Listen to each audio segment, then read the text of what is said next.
September 26, 1983, just after midnight. A man alone in a Soviet military bunker is looking at a screen that says one word: launch.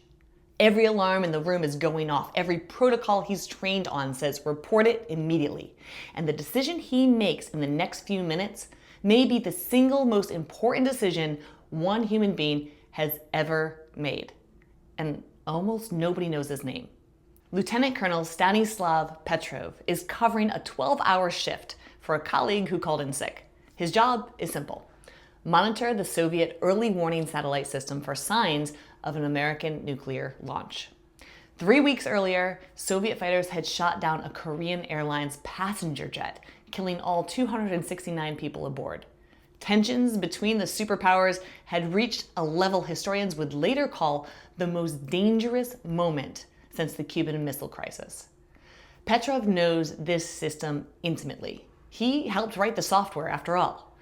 So shortly after midnight, every alarm in the bunker goes off simultaneously.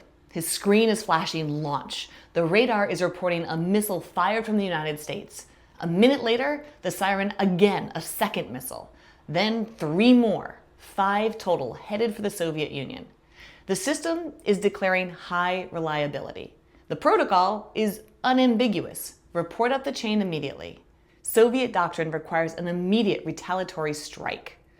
One Stanford professor later estimated the death toll from that retaliation could have reached roughly 100 million people on the first day alone, and up to 1 billion within months.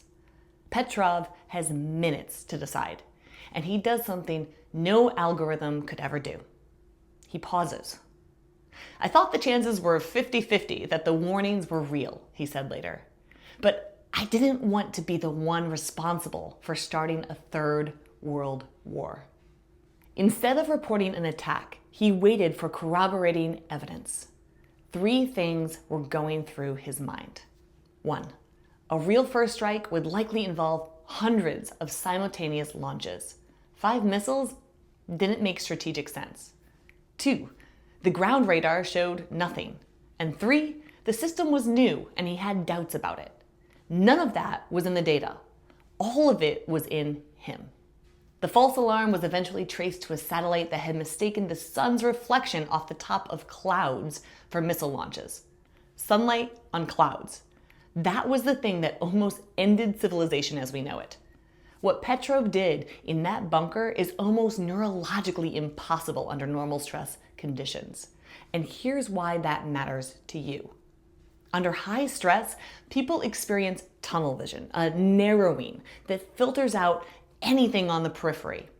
Research also shows that individuals under stress consider a dramatically reduced pool of options, leading to worse decisions, not from a lack of intelligence, but from a shrinking of what the brain will even let itself perceive. In other words, the more pressure you're under, the less you can see. The alarm is screaming, the screen says launch, and the brain narrows to the data directly in front of it, filtering out the quiet signal that says something doesn't add up. What makes Petrov extraordinary is that in a bunker full of screaming alarms, he somehow held 2 things simultaneously. The data says this is real, and something about this doesn't make sense. That gap between the data and the meaning is where wisdom lives.